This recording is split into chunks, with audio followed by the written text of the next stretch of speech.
Hello.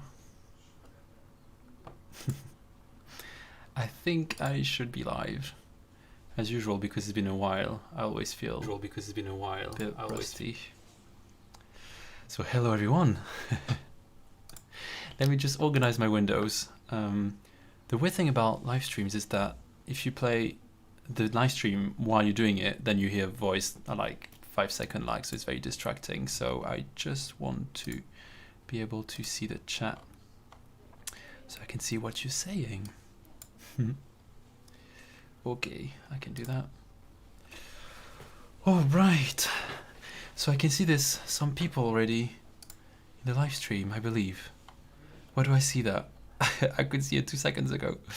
I know what I'm gonna do. I'm gonna go in there.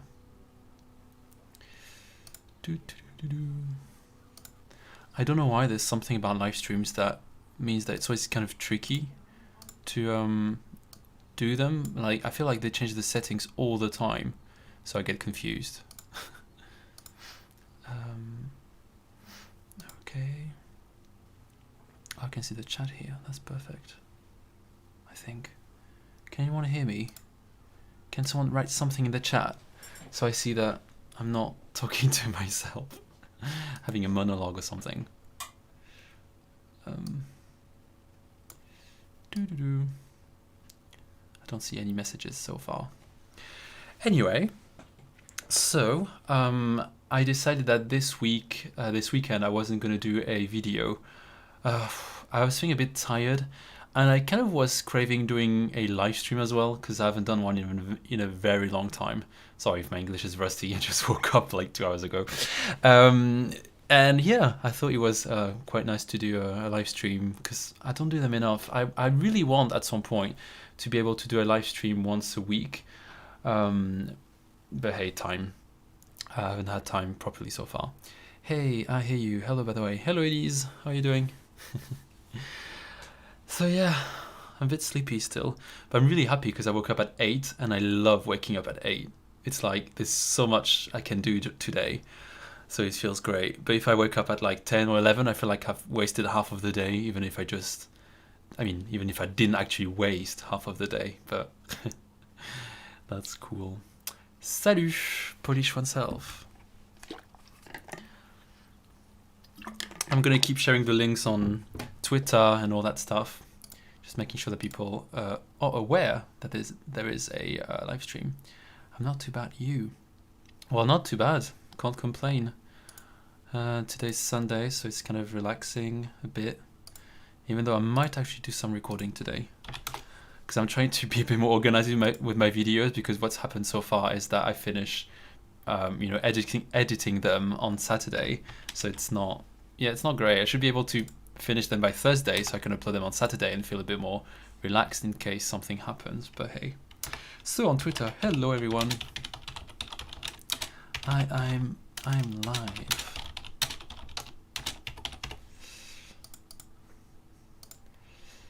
And yeah. Hello from Strasbourg. Ooh, Strasbourg. Hi Strasbourg. How is the weather? I've just had a call from my mom, who lives in Paris, and she said that it was 0 degrees. So I'm not sure how Strasbourg is compared to Paris. Salut, Trevor Guy 63. Lots of people I don't know. Where do you come from? I'm not saying that in a dismissive way.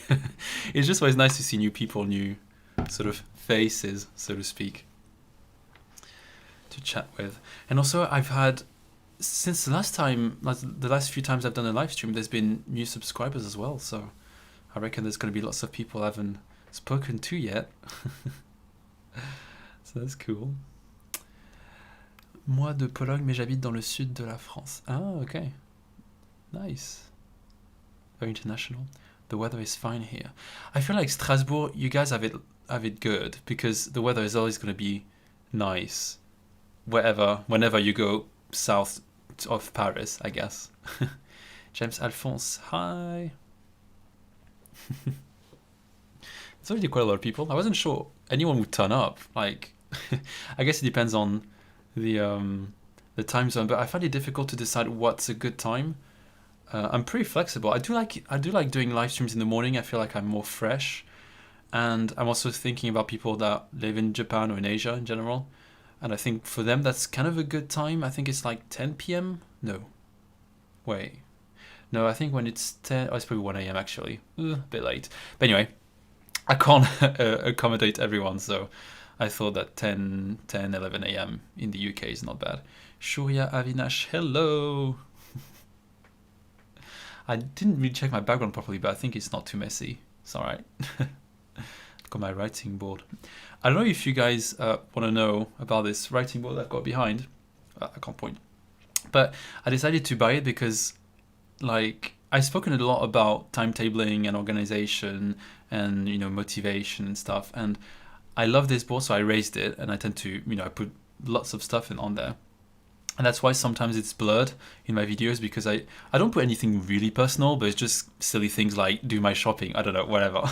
So very boring things. And also things about my channel. So whenever I need to do something, I write it down on the board.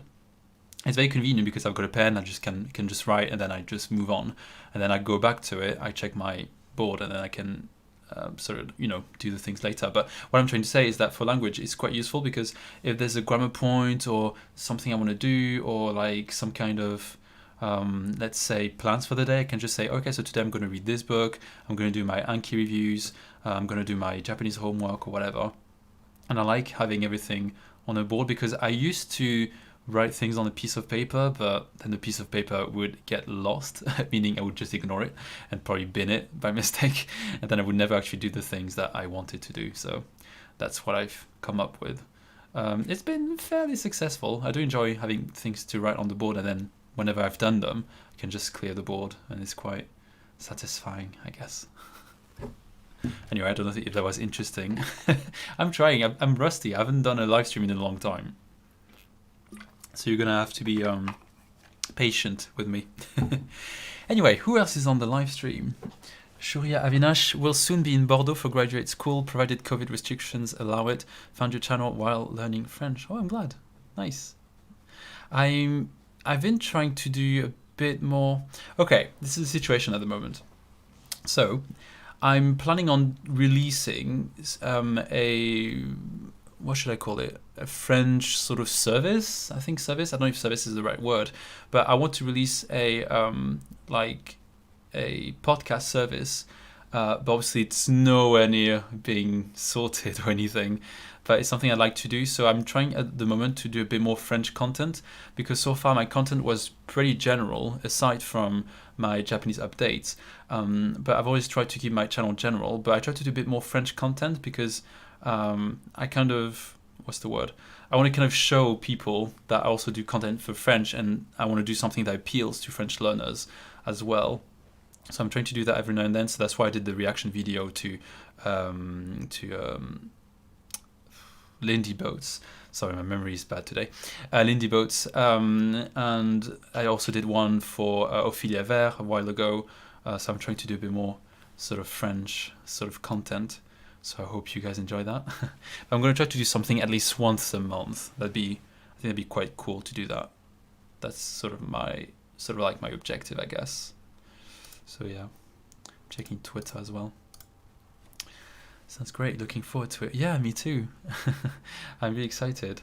But I have to say, at the moment, I feel a bit, I wouldn't say burnt out. I think burnt out would be a bit extreme, but I don't know how to explain. I feel like it's not that I don't have the motivation. Like, I'm always, you know, super dedicated to my channel. I always have ideas and stuff. But sometimes I just don't have the energy. I don't know if it's because I spend more time online than I used to because of, obviously, COVID restrictions. Or if I don't know, maybe I'm just a bit tired of YouTube. Not like tired as in like I want to stop, but more like maybe I need to slow down a little bit for a while. Until I get my motivation back. But I'm still doing lots of things anyway, so it's not like I don't do anything. But that's why I was thinking that maybe doing a live stream every now and then could be nice, so I can sort of not relax, but obviously for me, like, recording videos, I'm really rambling on tie, but for me, recording videos is really like demanding in terms of energy and brain power, that it's kind of nice to do a live stream where I can just be spontaneous, and yeah. And also it's nice to be able to talk to people live as well. do what you feel inspired to do. Exactly, that's what I think. I mean, don't get me wrong, I don't want to fall into the trap of, just because I can't be bothered to do something, then I shouldn't be doing it. I think it's about finding a balance, because sometimes, I don't want to go on a tangent, but I feel like, so the way I see it anyway, obviously, take away from it whatever you want, but I feel like sometimes your brain will always tell you, I can't be bothered, I don't want to do it, I don't want to do it, because the idea is that your brain doesn't want to step out of its comfort zone, so being productive is always sort of a pain, so to speak, or to be productive for a long time is a pain, and I don't want to fall into the trap of just because my brain tells me, oh, you're too tired, doesn't mean I don't do it. Like, if I plan to do a video, I will do it no matter what. Like, if I'm happy about it, that's good. If I'm still lazy, well, tough shit. So like, I still try to be productive, but find a balance between being too productive and also allowing myself to rest a bit. So hey, Yukiachik, hi there, hello. There's obviously quite a lot of people. So, very thirsty, I'm sorry. The brain can be a bit short term, so you have to push it if you want to achieve long term goals. Exactly, that's exactly what I mean.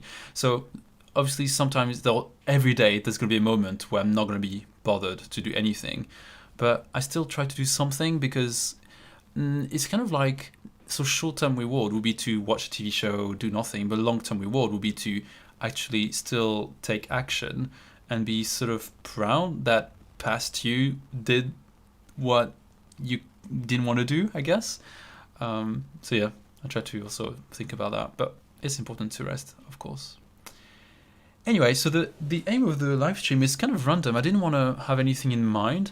You can really go in any direction you want. It's usually quite random. So if you have any questions, any things that you've found interesting, anything that you learned about this week that you thought was fascinating, mind-blowing, I don't know, anything. We can talk about pretty much anything, providing that it's appropriate, because I wouldn't be too inappropriate in a live stream, I guess.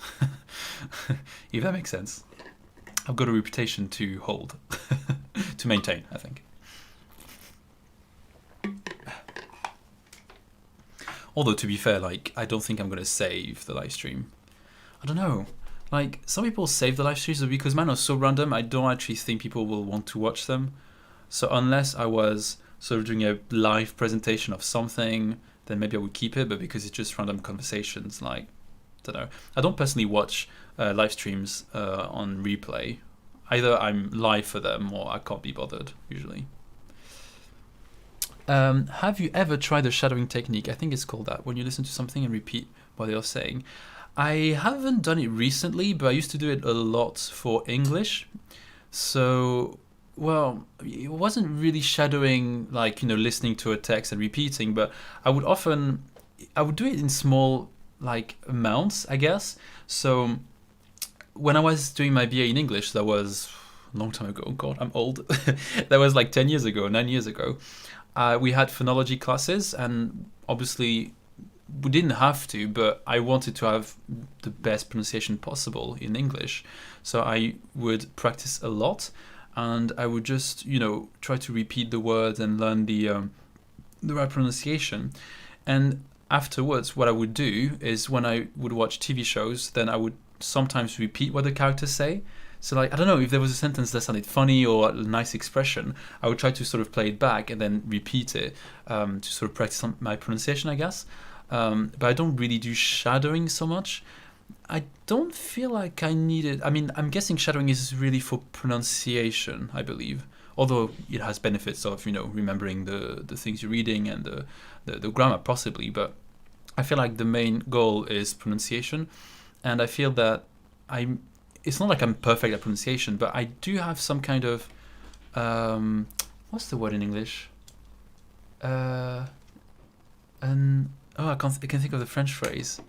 I've got a predisposition, I guess, for pronunciation. So it's not like I sound instantly perfect, but I do listen out a lot to the sounds, and I'm kind of used to thinking, because of phonology, or because of my background in linguistics, I feel like I'm really good at thinking, okay, so vowels are pronounced in different places in your mouth. So it's about finding the right place where to pronounce it. And I think that really helps me with this, to get a better pronunciation quicker than others. I'm not saying like I'm the best, right? But, I feel like compared to other people. I've got an ear for pronunciation. I do have weaknesses in other things for sure, but I think basically we all have things we're good at and other things we're not that good at, I guess. Have you seen Dolly's channel for learning Japanese? I found that this week and I found it mind-blowing for Japanese grammar. I agree. I haven't checked it for a couple of weeks, but the few videos that I've watched were really interesting because they really have like interesting way of, I don't know how to explain, like they do grammar like no one else basically. And I like the fact like how they explain things, because sometimes what happens in grammar books, my opinion is that they don't really go through the really deep workings of a grammar structure, and they kind of give you the information but not really fully. And I remember when I was doing my BA in English, we went for grammar in a deep level, and it was really interesting. For example, saying things like in Japanese you don't have future tense, you have future time but not future tense, meaning that all the verbs in English are either present tense and past tense. And I was like, wow, that's fascinating. And Dolly does similar things. Like she's like, oh, so the reason why we do this is because of that, and in Japanese there's no way of saying that, but because of this structure and this nuance, etc. And I found it really, really interesting. So it's definitely a channel I need to check out more often. I should probably put it into my Japanese language learning routine to watch a video of them once a week, because it's definitely I really found it useful. It's kind of made some things click in my mind for me. Coach, great channel. Thank you. What's the main difference between the English education system and the French one? Wow, what a big question. Actually, I've been meaning to do a video about this for 2 or 3 years, but then I was thinking that maybe people might not be interested in it because it's not really language related. But wow, the main difference. Oh, that would be so hard. There's so many things. Maybe what's one thing that has struck me as very different? I guess is the timetable. Like in France, we used to go to school from probably on average 7 to 8 hours a day, while in England it's about 5 for secondary schools, sixth form, never counted, but I suppose it goes up to 6, 7 maybe. But 7 is quite rare. Usually it's about 4, 5, and that's for A level. But also work with IB students, so International Baccalaureate, which is a sort of international qualification, and they do more hours. They do 6 subjects as opposed to 3 for A level in England. But yeah, that's one of the differences. Another difference, and at first when someone told me that, I was kind of like on the defensive, I guess, but I thought about it and actually I agree, is that I feel like English students are more mature than French students, and I'm French, so like, I'm not trying to offend my people, but I do think they are more mature at school anyway, in the sense that in France it's really very much, I mean, when I was a kid anyway, I can't speak for now, but when I was a kid, which is 10, 12 years ago, it was a lot of cramming knowledge into our brains, while in England I feel like students are more sort of encouraged to think for themselves.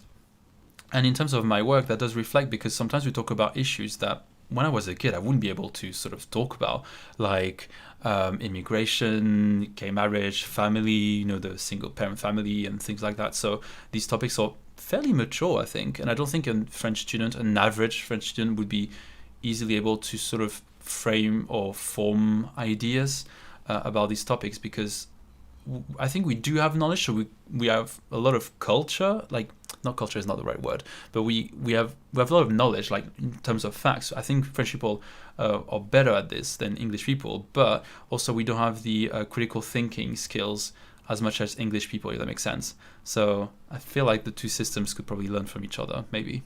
I don't know. But then again, what do I know? So, I need a drink, I'm really thirsty. I'll carry on reading this second. I already have a lot of messages. Woo! Alors, Shoya Avinash, so since you speak many languages that have grammatical gender, do you get confused when switching to another language which may have a different gender for the same noun? Not too much. Weirdly enough, I don't know. Well, I'm trying to think, because even in Portuguese or French, it could happen occasionally that I get confused with a gender. That's really, really rare. And that would be maybe for like, it would be more like, how to explain, not code switching, but more language interference kind of thing. But it would be, I don't even have an example because it doesn't happen that often, but it can happen that in Portuguese I'm not sure about the gender of something. But Portuguese is interesting because the word will end in OOA in most cases, so you can almost guess the gender. So I don't really have this issue. And for French, because it's my main language, I don't tend to get the gender of things wrong. Not like I'm perfect, but I don't know. Like French people, we know the gender of nouns in most cases. It's quite rare not to know, and if we don't, it's just going to be a rare word, and we just look it up. But in terms of Spanish, yeah, it could happen in Spanish. For example, instinctively I would have said la puente, but I know it's el puente, for example, say the bridge, and I know I would get this one mixed up if I'm not sort of thinking or focusing. But I guess, yeah, you do get confused, but I wouldn't say it's an influence from other languages, but more that sometimes you just don't know the gender of things. Sometimes, I don't know. Could be both. I suppose. Yeah, I don't know if that answers your question, but that's what I would say about it. L7709, I definitely appreciate seeing the deep workings to be able to understand things. Yeah, same. That's why a lot of people, not a lot of people, some people say that, you shouldn't focus on the grammar. But I love grammar. Like, it really helps me to understand something well, and I like the structure. Like, obviously, I'm not saying, like, immersion is not good. Like, no one in the right mind could say that immersion is not good. But I do appreciate the grammar, like learning about the details. And I just find it interesting, like to, like I remember I had a sort of, not a mind blow, but something that I thought was really fascinating. So in Japanese class, I was learning toki, as in like when, and when in the sense of when I do this, I do that. Or I do this when this happens, for example. And the when was really interesting. Because depending on, I don't want to get too technical because maybe not everyone is into Japanese, but depending on the first part, if the verb is in the present tense, then present tense, the action came second. So for example, I brush my teeth when I go to bed. So that means like you first brush your teeth, then you go to bed. But if in the first part, the verb is in the past tense, that means that this action comes first and the one in the other part of the sentence comes second. I don't know if that makes sense, but that's really fascinating. I was like, wow. So conjugation actually changes the order of the actions, not just tense and time. And I was like, wow, that was really interesting. Oh, coach, I think that in French there is a weak form, but unfortunately there is no book that explains it. Je vais, for example. Any suggestion to learn the weak form in French to improve your listening? Weak form, I'm not sure what you mean. In English, weak form would be, for example, instead of saying, what's an example?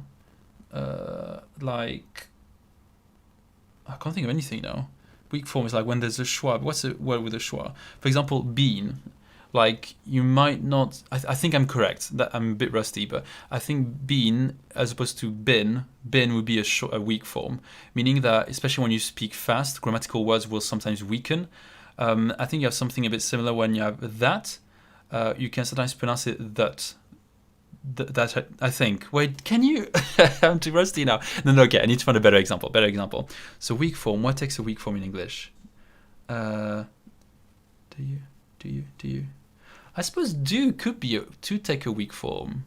I'm not too sure. Does someone know? It's been a long time I haven't done phonology. But basically it's when a word on its own will have a way of being pronounced, but when in context it will sort of go to its weaker form. Let's have a look on Google. I find it interesting actually now. So weak form in English. I'm sure I'm going to find an example. Everything will come back to me. Yes, so this one instance stressed. I want examples.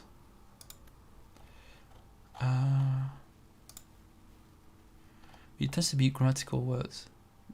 Yeah, I suppose. Oh yeah. Oh yeah, like tell him. So him on its own would be like him, so strong form. But in context, you might say tell him. So you go from him, which is like the normal out of context pronunciation. But then in context, you don't actually say tell him. Like you would sound like you sort of adding emphasis.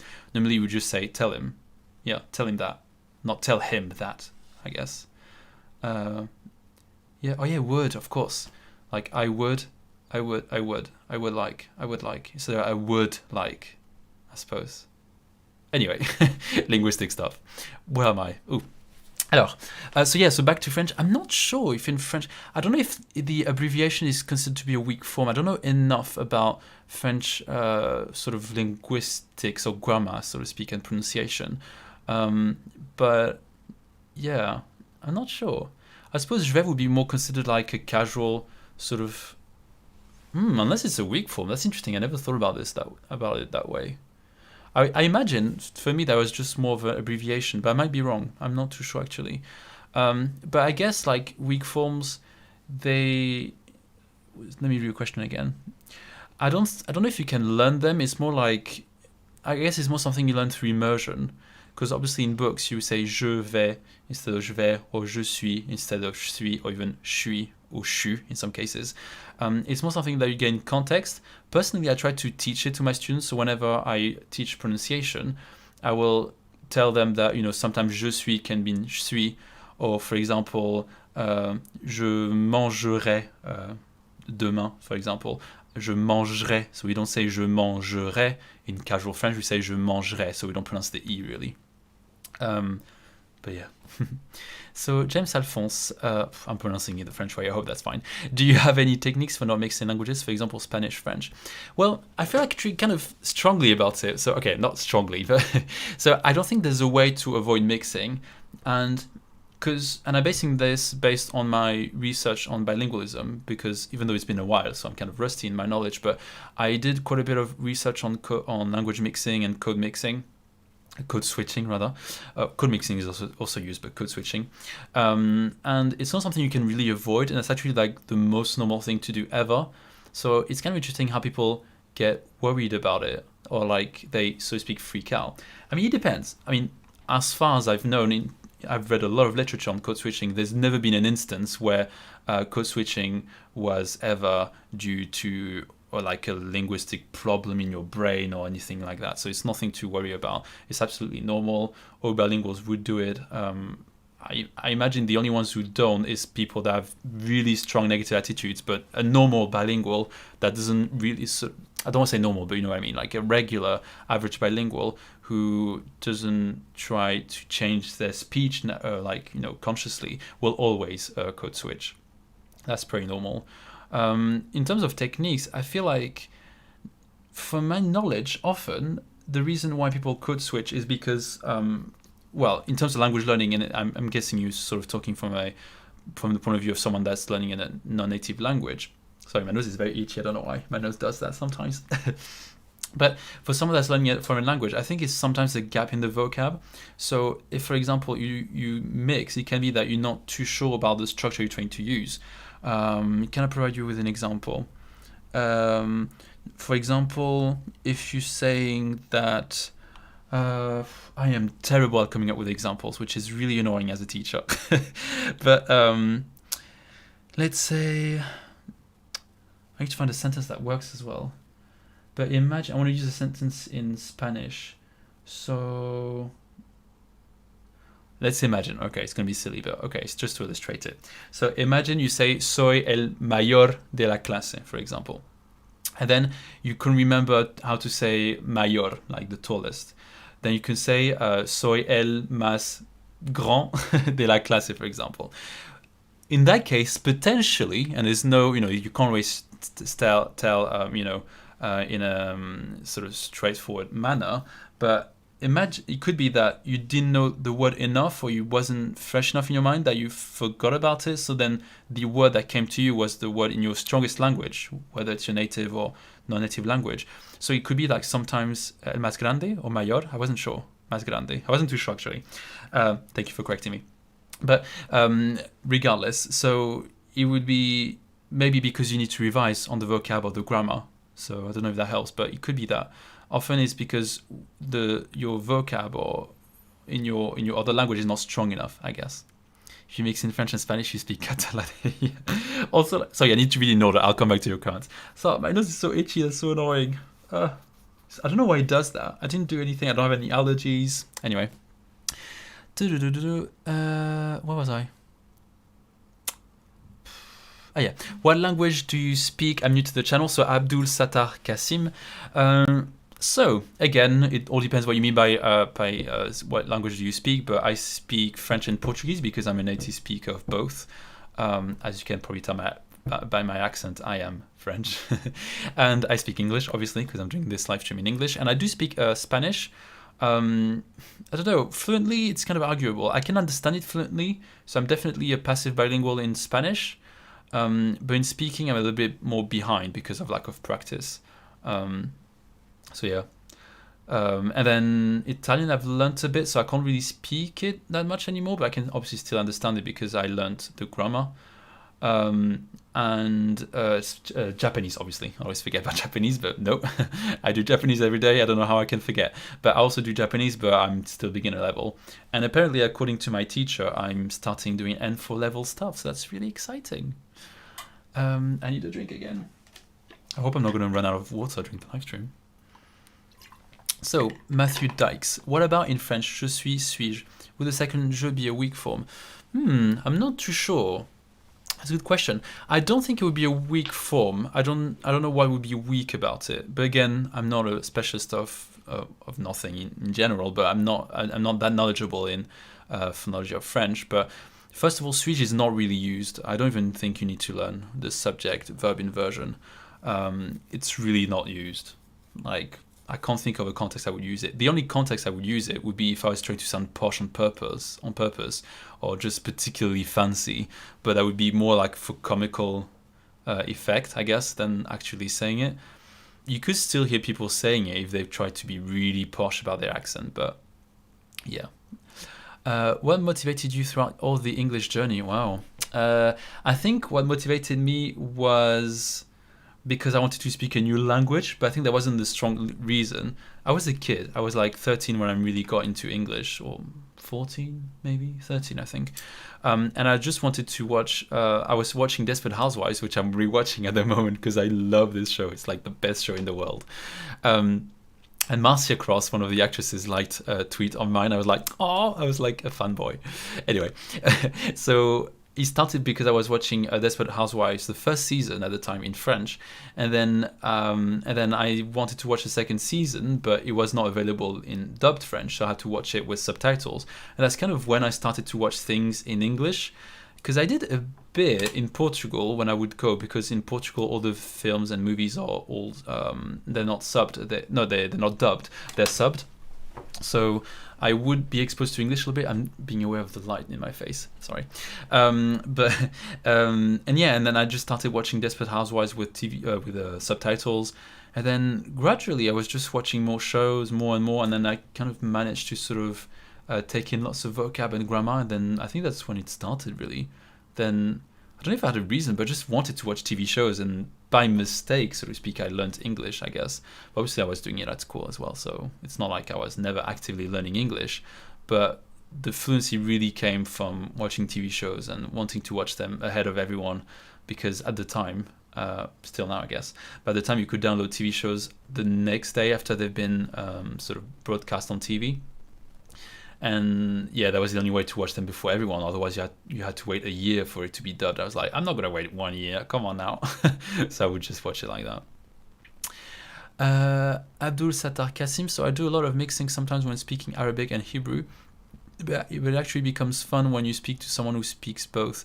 Happens a lot with Afrikaans and native languages. Yeah, for sure. Yeah.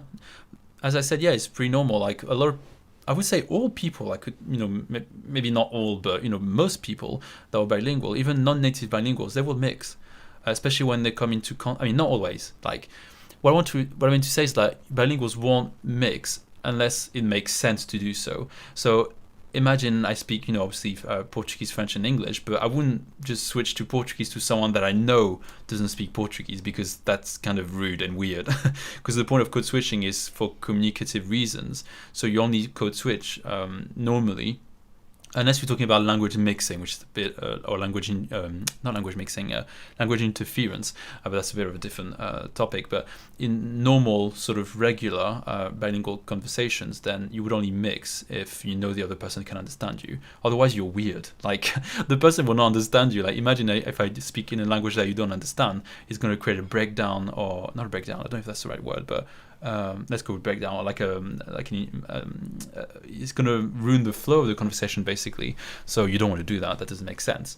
But as soon as you know the other person speaks the two languages, YOLO. Abdul Sattar Kasim, you mix French and Spanish, you speak Catalan. Yeah. But actually, Catalan is a very interesting language. It's also kind of Portuguese. I know they say peixe, I think, which is like peixe in Portuguese, so it's very similar. So I can understand some Catalan. I'm going to draw my curtains because I've got light in my face. 1 second.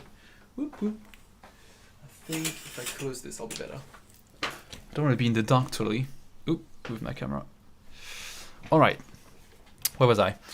Coach. Thanks. I mean, abbreviation is taught in many ESL books, but it's not taught in the French. It's a pity because it's a turning point learning French. I watched Lupin, it was quite difficult. No, I agree.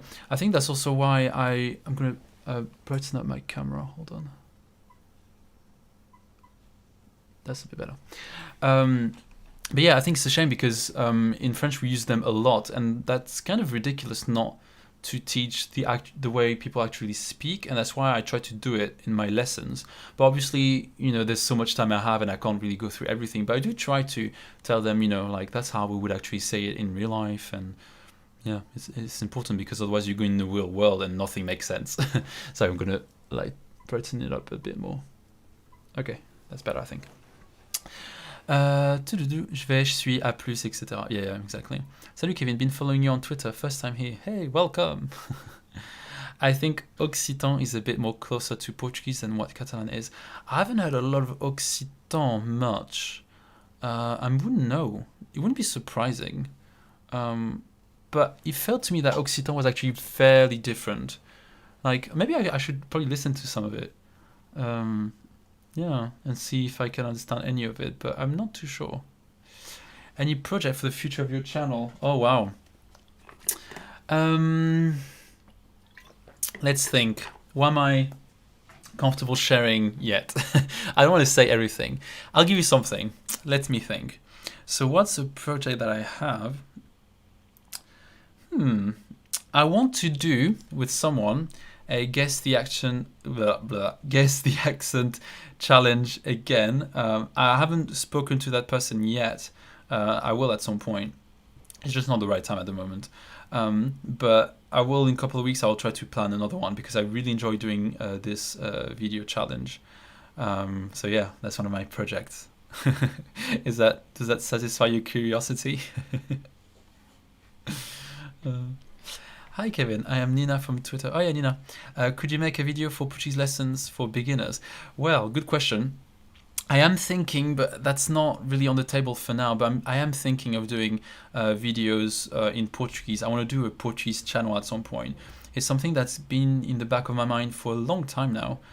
But lack of time, and you know, obviously I can't go on YouTube full time at the moment because I don't get paid enough or hardly anything. So I can't do it now, but it's definitely something I want to do in the future. Do a separate channel. I already have the name reserved. No, it's not the phrase. I already have the name basically sorted. So yeah, I will let you know on Twitter for sure when I'll get started on it. Abdul Sattar Kasim, it was great spending a few minutes here. You really should do more of these. It's a nice escape from math and engineering. Cheers, everyone. Bye. Thanks for joining. James Alphonse, Desperate Housewives was a great show. Who was your favorite character from the show? Brie Van der Kamp. She was the coolest. But all of them are really good. Like, I'm watching it now, and even now I still look at it and I'm like, these actresses are amazing. The acting is really on point. Like, you know, sometimes you watch TV shows like, okay, I guess, like you kind of go with it. But with Desperate Housewives, it's really on point. It's really funny. Oh, I'm turning into a ghost. But it's really funny. Like, it's like the third or fourth time. I can't even remember. But it's like the fourth time I'm watching the show, and I still really laugh. Like, some of the lines are really funny. Like, there's this moment I just watched, the moment where, I hope I'm not spoiling, but I'm going to spoil some element of the season 1, just so people, you can mute if you hear that. But there's this point where Rex has a mistress, or Bree's husband, and at some point it's known, like everyone know about it, and like, you know, rumors happen, and then they are at the restaurant, and wait, what? No, they don't know yet. They just find out that actually, you know, the mistress was arrested, and the names are going to be released, the names of the clients, meaning Rex's name, and then they're at the tennis after dinner or whatever, And then Rex at some point says like, "Oh, I could use a fun story like to take my mind off things and stuff." And then Bree, she catches a friend of hers who's good with gossips and stuff, and she calls her over, and the friend tells her that Rex, not Rex, but like Macy, the mistress, has been arrested and names are going to come out. And then Rex is really embarrassed, and then Bree is like, "Wait, what does she say?" It's like, "Well, you have your funny story. Why aren't you laughing now?" And like the way she says it is just hilarious. It's just very witty, very funny, but never vulgar. A little bit like sometimes a bit sexual-ish, but it's still quite PC. But yeah, like the jokes are just amazing, and she's such a great actress. Yeah, cool. Do you use mnemonics to learn vocab? Not really. No, I don't actually tend to learn mnemonics. The way I learn vocab, I guess, and I don't have a perfect way of learning it, is I use Anki a lot, but also I really try to pronounce the words out loud and really think about the word. In a way, I kind of spend time with the word, so it's not like I just read it and dismiss it. Like, what was the word that I was struggling with? Kete, which is decision, I believe. My nose is itchy again. Kete in Japanese means a decision, and I try to sort of like really sort of pronounce it slowly, like kete, like really visualize the characters and what it represents and all that kind of stuff, and that usually helps with making things stick. Sorry for my nose, it's really irritating. Can you recommend us an interesting book in English or how to grow as a person? Oh, in English, like English language or personal development? Oh, sorry, I thought you said or. Oh, have I got a book that I could recommend? Oh, a book that I read, I didn't read, but I listened, was The Compound Effect, I believe it's called. I'll write it in the chat. The Compound Effect. And it was pretty good. It was interesting. Basically, the gist of the book, and it goes into more detail, is that every little action that you do on a regular basis will create great results in the long run. So an example we can use for language learning is for example, I'm reading the chat at the same time, so I'm going to try not to. It's, again, my nose is itchy. It's to, imagine you do 50 minutes of practice every day. In the long run, it will lead to fluency. Doesn't mean you're going to be fluent in 2 months or whatever, but in the long run, you will get to a result more than if you hadn't done the thing either at all or regularly. So basically, it's basically like the butterfly effect kind of thing. It's so irritating. I don't know why. Why now? And I can't just pretend it's not there. Anyway. So yeah, another book was the, what's it called? The Willpower Effect? No. The Willpower Instinct, I believe. Was interesting as well. The Willpower Instinct. And it's all about motivation and how motivation is a muscle, essentially, not a literal muscle, but metaphorically it's a muscle, something you can practice every day, and about how to manage motivation and what all the workings essentially behind it, basically. So yeah, that's 2 books I would recommend. At the moment, I'm reading this book, which is, it's on my bedside table. But I'm reading, what's it called again? Yeah, 7 Habits of Highly Effective People. I only read some of it, just like the first few pages, so I can't really comment on it yet. But I think it's a good book, and I'm sure I will be able to learn something from it. We need to catch up on the chat. So, yeah, Bree, that's the redhead conservative. Yes, she is. Didn't think much about the political dimension of the show when it aired, but lordy, she's something else. How do you mean political? Do you mean like... Because something I realized when I was watching the first season is that they were really ahead of their time. Because they talk about things like homosexuality, infidelity, and a bit of feminism as well. And I was like, that's really avant-garde. Like, 15 years ago, we didn't really talk about these things as much. So kudos for them. Haha, Brie was my favorite too. She's so hilarious. I know, she's really funny. Oh, sorry, there's another bit to your message. So something else. So sociopolitically, especially given the politics in the US in the past few years. What do you mean? What in particular? Glad she came around for her son, though. Yeah. Have you watched Le Chalet? If so, do you know what accent they use? It was very hard to understand. I think I watched 1 episode, but I didn't get into it. Granted, I don't really watch too many TV shows. At the moment, I mean, I do, but I don't watch new TV shows. I'm not really big on Netflix. Not that I don't think Netflix is great, but it's not that I'm not into Netflix. It's just I don't have that much time anyway. But I need to watch terrace house. I was going to say terrace place. Terrace house at some point for Japanese, because I haven't been watching a lot of Japanese content, and which is silly because when I learned English, as I said earlier, it was through watching a lot of TV shows. So I feel like I should be doing this with Japanese as well. Brie, not fromage, obviously. Nope. I have no questions for you, but I do want to wish you good luck with Japanese and N4 materials. Thank you. I'm excited about it. My teacher was really like encouraging about it. I still need to refresh on some N5 material, like especially kanji, maybe vocab as well, but I'm trying to work on it at the moment. So I'm revisiting Genki 1 vocabulary, even though I'm on Genki 2, but just because I think there's a couple of words I've missed, so I'm going through it again. Thank you, sounds enthralling. I don't even know what enthralling means. Is it like exciting or something? I mean, I'm guessing the meaning. I love the compound effect. There was also a CE's notebook to track your goals. Amazing. It was too hard if you are not a very organized person. I think being organized, how to explain?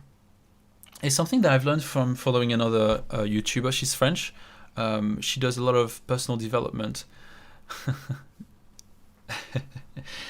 I'm laughing at something else.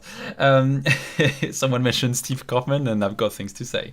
Anyway, no, I don't actually. But anyway, so basically, like, there's this personal development coach, and obviously, if you don't believe in the power of personal development, obviously, ignore what I'm going to say. But I do personally. And she was saying that, organization is not something that's part of your personality, or at least not as much as we think it is. We do tend to say things like, I'm not an organized person, I'm not a productive person, I'm a lazy person. Like, we sort of make, statements about our identity, but we don't realize that organization is like anything, is something you can develop.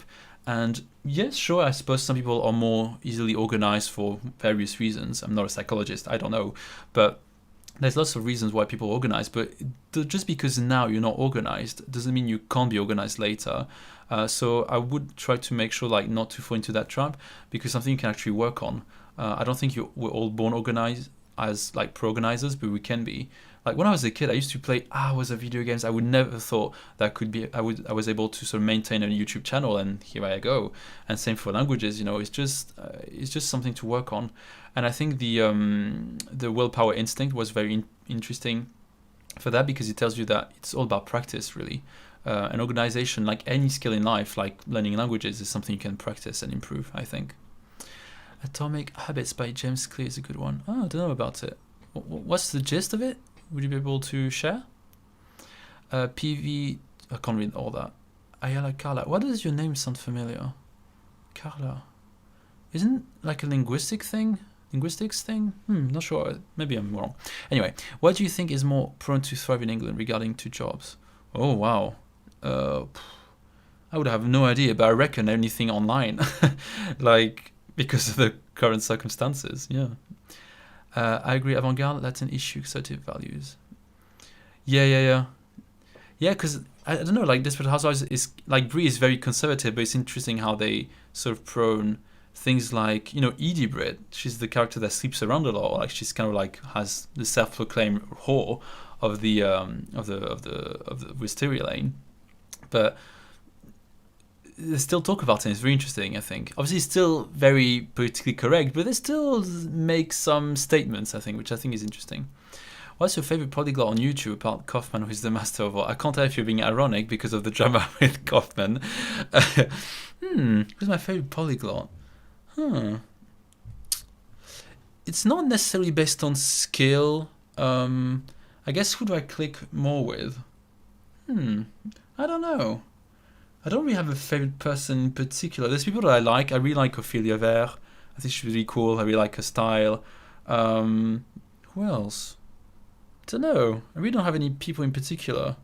Not that I hate anyone, but I don't know. I don't play favorites, really. I don't really follow that much bilingual content. I do like Andy from Talking Andy, but it's not really a polyglot. It's more like a language teacher on YouTube. I honestly don't have any favorites. I couldn't think of any names in particular. I just like interacting with different people in general. Yeah, I don't know if that answers your question. Hi, I'm new. What languages do you speak? I'm going to answer quickly because I answered that before, but Portuguese, French, English, Spanish, bit of Italian, beginner, Japanese. Here you go. Have you seen Call Me By Your Name? Opinion, I quite like it. The French bit I probably got. Yeah, I did watch it. I liked it. It was good. I mean, I couldn't say it was my favorite movie, but I liked it. And yeah, the code switching was really interesting. I liked it. It was very interesting. I liked it.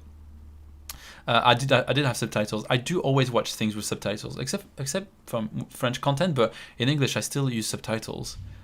I could understand it easily, obviously, because I'm fluent, but I don't know. Old habits die hard, right? Can you tell us the name of this coach's channel as it's in French? I'm interested. Yeah, sure. So her name is Esther. Her full name is Taïfé. I believe it's 1F or 2Fs. I can't remember. I feel like that's 2Fs, but her name is Esther. If you type Esther on YouTube, I think I can link the channel actually. Hold on. Esther, because if I type Esther, it doesn't come up. Oh, it does. Oh, she changed the name. So now she's Esther Taïfé. Gotcha. That's recent. That's a channel. She's really cool. I really like her. I'm a great fan of hers. She speaks fast French, but if you like the personal development, she has so much interesting content. Her content is amazing. And something that could be interesting as well, if you're into like spontaneous French, is that she does what she calls tea time videos. And she speaks in not casual, but normal French. Like she will swear a bit sometimes. She'll use very colloquial language. She will code switch in English as well. So French is kind of a mess. But I think it's great because it gives you a realistic idea of what people actually sound like when they speak French. Sorry, I'm always itching, scratching my nose. Anyway, it's gonna go. I hope it's not gone red. No, I think it's fine. What was I? I'm from Spain. It's a common name here, so you have maybe heard it before. What's the common name? I lost track. What's a common name? Can you tell me? I lost track. I don't know. The Wish Dragon. I use subtitles with English, and it's my native language. It has its advantages. Yeah, but also what's nice is that I remember phrases more easily like that. So even though I don't think I'm really learning much at this stage, because obviously I've been in England for a long time, I still learn quite a bit. Like some kind of phrases, or if it's non-standard language, I'm like, oh my god, that's so interesting the way they phrase things and stuff. Or I don't know, I just like it. I don't know. Yeah, if there's no subtitles, I'll be fine with it. But if there's subtitles, it's better. Again, I'm going too dark. Let me increase that. That's better. I'm very thirsty now. I'm talking a lot. Thanks, got it. And our PMH, I find subtitles distracting if it's a language I speak well. The Italian French bits were a challenge to my brain because it always takes time for it to adjust, especially if I don't anticipate having to switch. I see what you mean, yeah. At first I was like a bit confused, like there's so many languages happening, but I don't know, I guess I got used to it. Also because like French and English code switching is quite common to me. The Italian one was harder, I guess. But yeah, French and English code switching is pretty normal. And I'm turning into a ghost now. Oh, this is fun. Okay, hopefully that's going to be okay. What was I? Ah, yeah. So could you give us any advice to succeed when learning a language in the most efficient way? Thank you. Oh, wow. That's the $1 million question, isn't it? So I don't have the answer, obviously. No one does. But one principle that I try to follow is to try to... How could I phrase it? I want to make it as useful as possible as well, but also not confusing. Couple of principles I've tried to apply with Japanese is that, first of all, anything I learn, even if it's one word, is improvement. And I'm saying that because sometimes people say like, my progress is too slow, or I'm not making enough effort. But you can also sort of turn this thinking around and say, if I learn one word, I'm improving. And I know for you, but for me that was quite powerful. It's like anything you learn, even if you don't actually learn a word, if you do some immersion for 40 minutes, if you read a text for 10 minutes, anything you do is learning, even if it doesn't translate into, output sometimes, or specific words that you can measure. It's still improvement, I think. So that's one principle. The other one is to be as regular as possible, and that means different things for different people. For me, being regular means doing it every day, but because of my circumstances, I can do it. Not everyone can do it. And another thing is that time is not something that you have, but something you create. And I know that pisses people off sometimes when I say it. But basically saying I don't have time is bullshit. So obviously you can't do everything in a day. There's no way you can do everything. There's 24 hours. You have to prioritize. But what I mean, and what I hope people take away from this when I say it, is that you don't just wait for time to land on your hand and happen, but actually create it. So that means that you have to prioritize. So if you don't do something, that means it wasn't your priority for the day. That's the only thing it means, and that's okay. Like it's not like you're a bad person or a piece of crap or whatever. It's just that you didn't make it your priority, and if whether the reasons are good or not is up to you. Like no one can tell you whether your reasons were good or not. But imagine. So for example, how could I sort of illustrate it? In my personal life, I'm trying to find an example. I don't know, how could I illustrate it? So for example, there are days where I don't have time to do a YouTube video, and I don't lie to myself and say I didn't have time. I just accept the fact that it wasn't my priority. I was just focusing on Japanese more. I just wanted to watch a TV show, which is not productive, but I'm allowed to not be productive. Like, no one can tell me what to do and not do with my free time. My time is my time. My time, right? So basically, like, the idea is that if you don't do something, that means you didn't make time for it, and that's okay. But check if you're okay with it, and then if you're not okay with it or the way you manage your time, then see what you can change about it. So it's all about trial and error, and also adapting to circumstances, because I feel like sometimes people are like, oh, you say that because you don't have kids, you don't have this. Yeah, of course, like we don't all have the same circumstances, but the point is to work with what you can do, not with what you can't do. Because obviously, someone that doesn't have kids, if you have kids or any other commitments, they can't relate to you in the same way. But you do have control of your time more than you sort of sometimes might think. So yeah, don't know if that answers your questions, but yeah, for me, it's not like so much actions, but it's more like ways of thinking that I like to sort of work on.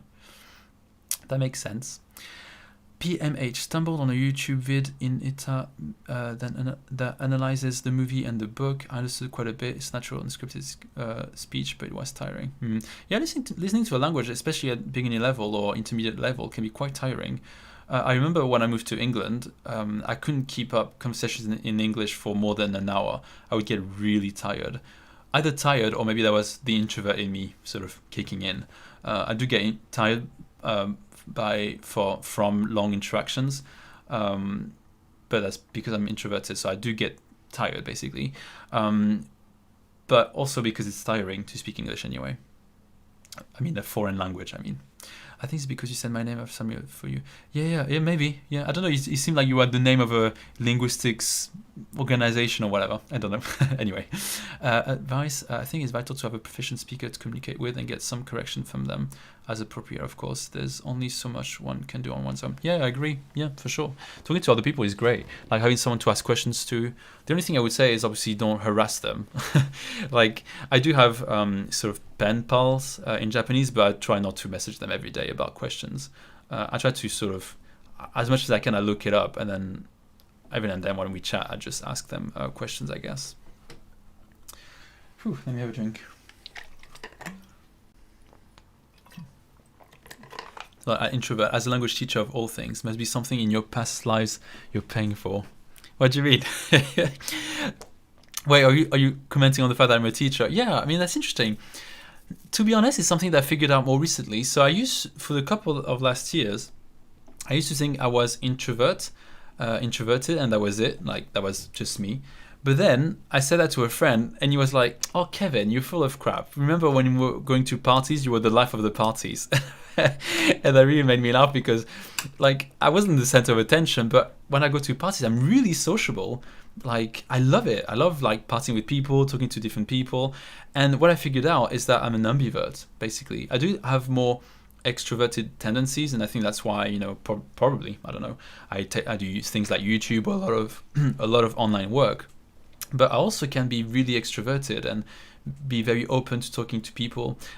It's not what extroverted means. Extroverted means that you feed off other people's energy, and I think I do have this thing. So What was I saying? Yeah, because what I'm trying to say is that a lot of people think that introverted means you're shy, you don't want to talk to people. It's not true. It's not you don't want to talk to people, it's just that you get tired from long interactions. There are times where you don't want to talk to people because you're tired, but that's it. Like, it's not like you avoid people on purpose, always. So yeah, and being a language teacher, I think it's kind of interesting because people might think that I'm extroverted, but I can be extroverted, but I'm also quite introverted as well. So I'm kind of ambivert, basically, with extroverted tendencies, I guess. Thanks. I use an app called Hello Talk, and I did a call with this girl, so yeah, totally agree. What's your level goal for Japanese? I'm going to say fluency, whatever that means, but my goal is really to just be able to be conversational. And one day I'd like to live in Japan for a couple of months, maybe a year. We'll see what happens. Or at least I'd like to travel there often. And my point would not to be like able to do very advanced things in Japanese, but when I say advanced, is like working in a business context, or talking about politics in a very intense level, but more like being able to have casual conversations with everyone on normal everyday life topics, I guess. Yeah, like I'm doing now in English, I suppose. Obviously, English I do have more knowledge because of my circumstances, but if I could get to a level where in Japanese I could talk in a live stream about random topics, I'd be happy. Not yet though. Don't get carried away. I said that because I'm an ESL and TESL professional. People don't understand that introverts can seem extroverted, but Lord, it's so draining. People don't see that. Yeah, I agree. After a lesson, I really feel drained, which is crazy because when I trained to be a teacher, I used to do 5 lessons a day of 1 hour each, and I was so flipping tired. It was really taking the life out of me, literally.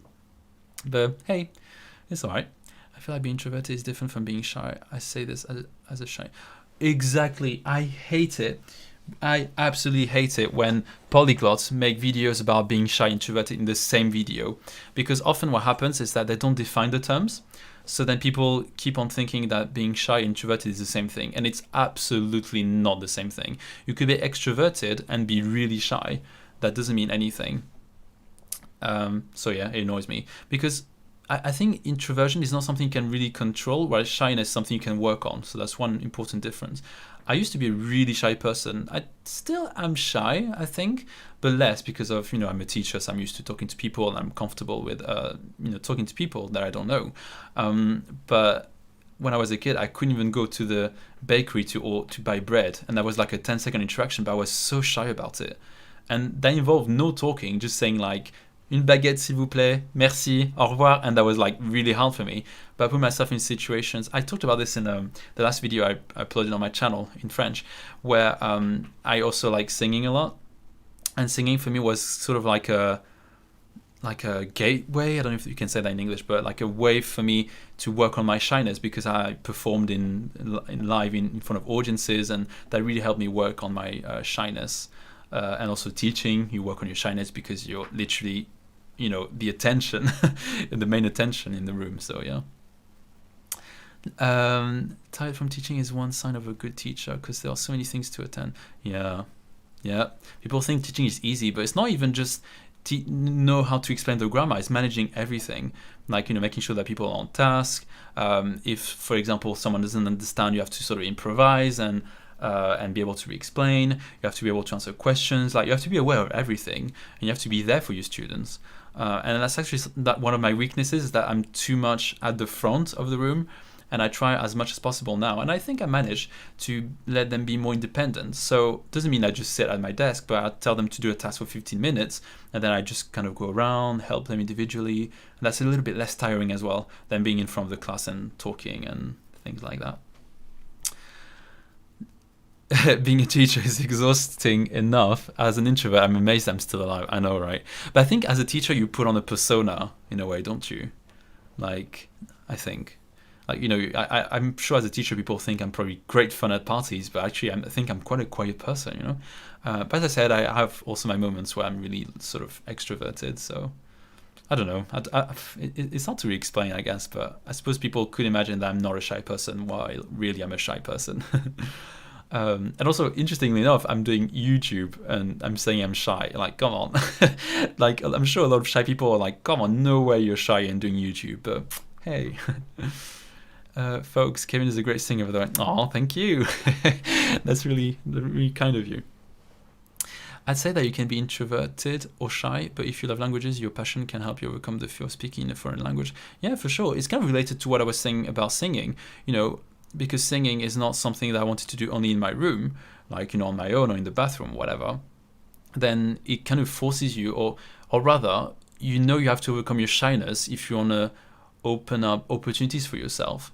So same for language, you know, obviously you can, and that's fine, you know, we're not judging, but if someone wants to just learn languages just to be able to read, watch films and not actually speak, there's no one that can judge them, like literally it's not our place. But I think a lot of people will want to communicate, so that means that you have to put yourself out there and communicate with people. So that means if you're shy, then you have to work on your shyness. So I feel like hobbies can really be a way of you to work on your shyness. Shyness has a lot to do with fear of strangers, rejection, making mistakes, embarrassing oneself. Introversion is about energy. Yeah, I agree. Yeah, for sure. Like a lot of working on your shyness is kind of self-coaching, really. I think. I mean, I don't know if people are kind of okay with me using these terms, but that's how I see it. You know, you're kind of coaching yourself on, you know, for example, when you talk to strangers, like that's something I practice a lot, is to think about what is the worst thing that could happen. And if I talk to a person, I could embarrass myself. But who cares? I probably will never see this person ever again. And like, even if I actually make a fool out of myself for any reason, I mean, you know, how can you even make a fool of yourself? But imagine, you know, I go with it. I'm like, okay, so what's the worst thing I could do? I could say something awkward. I could say something rude. I could make them slightly uncomfortable. I think something strange. I don't know. I could do that. That's kind of me, right? But then if I do that, it doesn't matter. Like, this person will just think I'm weird. And what this person thinks doesn't have an impact on me because I'm still me. Like, I didn't change. It's still me. I still have me, Kevin, with my experiences and my life and whatever. So it doesn't actually matter, I think. So I try to think of it like that. Like, what's the worst thing that could happen? And how will I be able to deal with it? And often you don't even have to deal with it. The situation will just like be there. And then after the party, it's all over. I mean, do you see what I mean? Like, that's how that's how I rationalize it. Can't speak English. But yeah, that's how I kind of work with my shyness. Like, you know, thinking about what's the worst thing that can realistically happen, and sort of think about previous situations where like something similar happened and nothing bad happened. Like literally talking to a person, or okay, like a bit personal example, but I'm not going to be specific just to keep it anonymous. But imagine, you know, when you want to date someone, like, you know, asking them out is really like, you know, you're super shy, don't know what the reaction will be. But you think about it like, okay, if they turn you down, like, so, like, since when does that matter? Like, oh, you've turned people down, I'm sure, and people will turn you down, and that's fine. You just move on, and that's it, and nothing bad happens. You're still alive, still breathing. Whatever, you know. Sorry, I kind of changed the topic, but anyway. T-frontedness in and of itself isn't necessarily bad, but it has its pitfalls for sure. T-frontedness. What's T-frontedness? Oh, teacher-frontedness. Oh, gotcha, yeah. Well, it depends, because I mean, something that I was taught, and I do agree with it. I'm just gonna have some more water. Is that if you're too much at the front, then obviously you're not really giving your students opportunities for them to practice and be independent and sort of own what you're teaching them. And if you're too much at the front, you're always talking, they're not really practicing. It's kind of boring as well. I mean, it's fine for 10 minutes or whatever, 5-10 minutes, but then it's a bit boring. No one really pays attention. You switch off, etc. So I think it's really to the benefit of the students to try to do it 50-50. But in reality, I'm more like 60% at the front and 40% letting them work on their own. But still, you know, we all have weaknesses, and I think that's my weakness, not to be able to do more independent work. I still think I'm a fairly decent teacher, but I could be better, like everyone, right? Lauder Marauder. I don't even know how to pronounce it. Lauder? Marauder? I don't know. It's really hard to pronounce names for me. Anyway, so just arrived. Sorry if you've already discussed this. How much do you and your colleagues use online resources, materials in your teaching, or is it all in person? How do you mean? Do you mean like finding resources online and using them in the classroom, or do you mean teaching online? If you mean online resources, I use them all the time. I don't create my resources all the time. I create my PowerPoints and things like that, but I happily use things that are online. You don't invent the wheel, you know. that's kind of what we taught, and it's true. You don't have to really be super original. And sometimes, and I'm not that good at creating resources, to be honest. If I did spend the time, I could create something good, but I don't have the energy. It takes hours to create really good resources and beautiful, pretty documents, and I'm not good with that. I'm not really good at creating things. Like, I don't think art in a very broad sense is not really my thing. But I do singing, so here you go. I guess I'm kind of an artist, but only for singing, I suppose. I don't know. Yes, we teachers are actors. Yes, we are. That's really how I feel about it. I feel like I've got a teacher persona for sure. I'm introverted, but I do understand putting on a persona. If the persona comes at the cost, it makes me even more tired. Yeah, I agree. Yeah, it does, yeah. Teaching is performative by nature, but performing is an action. Acting is as in acting could make you inauthentic, which what's SS? Which detect easily sooner or later, which is a barrier in itself. Ooh, let me read that again. Teaching is performative by nature, but performing is as in acting could make you inauthentic, which I don't know what SS means. Can you explain? Detect easily sooner or later, which is barrier in itself. Well, I think if I understood the gist of what you said, I think obviously you're performing in the sense that you also want the lesson to be fun, and you want to create a nice atmosphere, something positive. If I was just sitting at my desk and just explaining, obviously it would be dramatic, I think, and students would be very unmotivated. And obviously we know that teachers have that power to motivate you.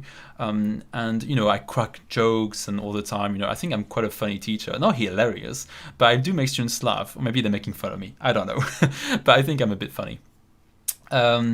So yeah, and I think this is draining for me because it requires me more energy, and also I'm also turning into a ghost. Sorry guys, I need to change that all the time. That's me for using the fancy camera for live streams. And what was I gonna say? And yeah, it's just draining anyway. Trying to focus on everything.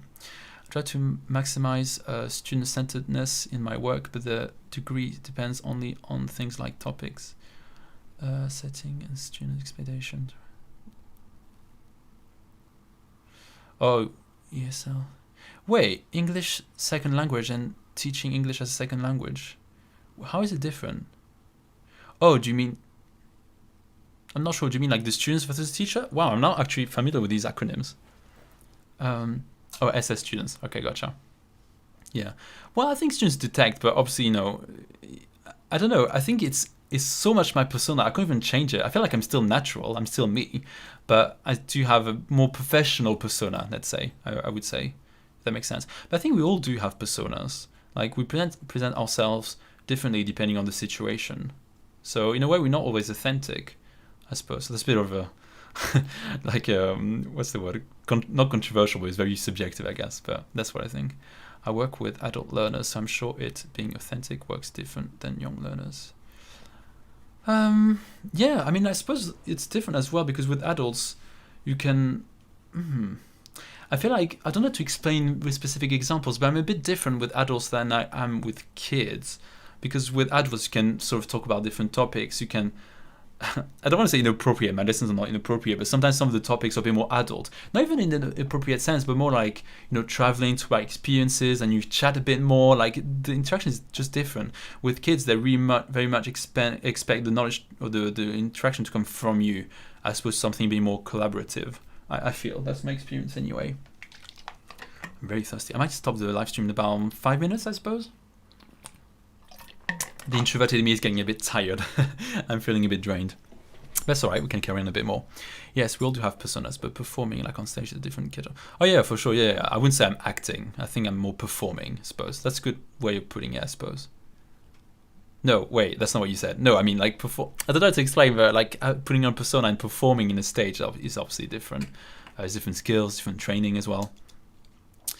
And yeah, everything's so different as well. But I wouldn't say I'm an actor just because I've got a persona. I don't think I can act. I don't think I'm a good actor. No, I don't think so. Anyway, any other questions before we finish-ish? I'm really craving chocolate. I think I'm going to go shopping and buy some chocolate. I've been really hooked on this milk chocolate and it's not bagel, pretzel. It's pretzel, yeah, pretzel chocolate. Oh my god, it's so nice. It's like sweet and salty. Amazing, amazing. That was in response to someone comment about teaching being like acting. Oh, I see, I see.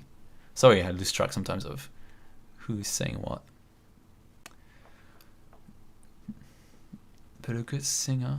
What genre? What genre do I sing? Oh, I prefer to sing acoustic music, but I mean, it's not like I've done a lot of music anyway.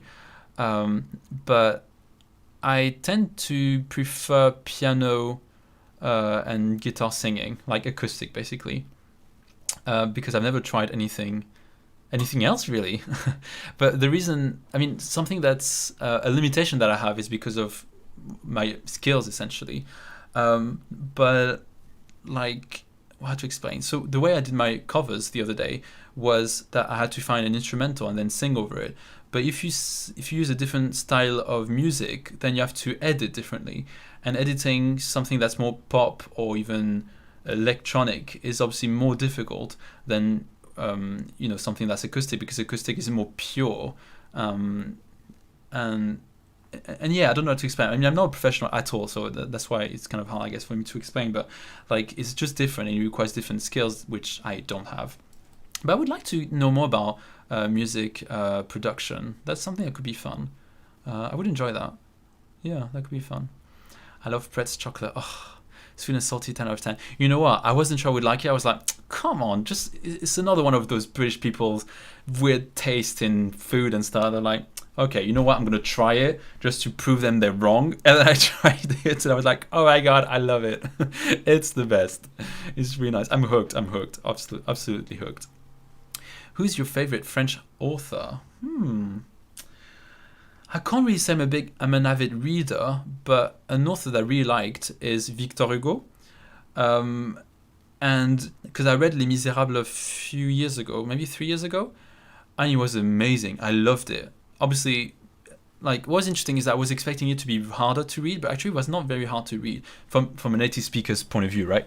And someone that studied literature. But like, it's obviously going to be advanced. Like, the vocab is not from this era, but it wasn't overly complicated, and the vocab was really, how to explain?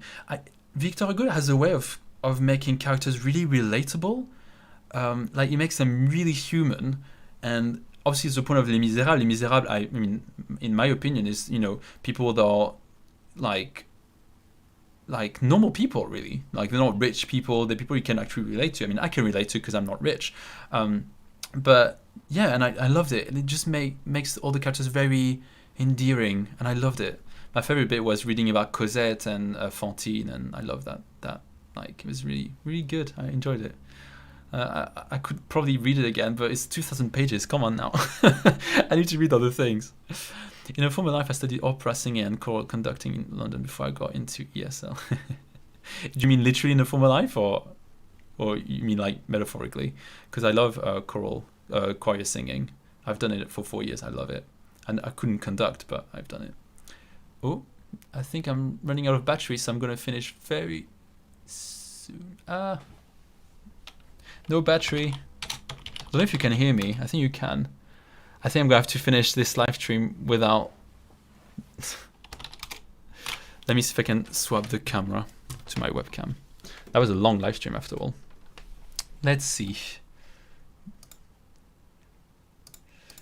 Can I do it like that? I'm going to use my camera.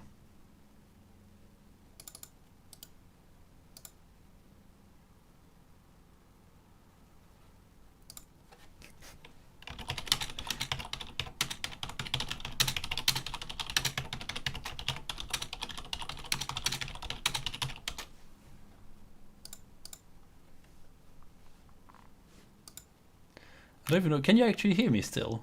If you can hear me, I might just finish with voice, but I don't know.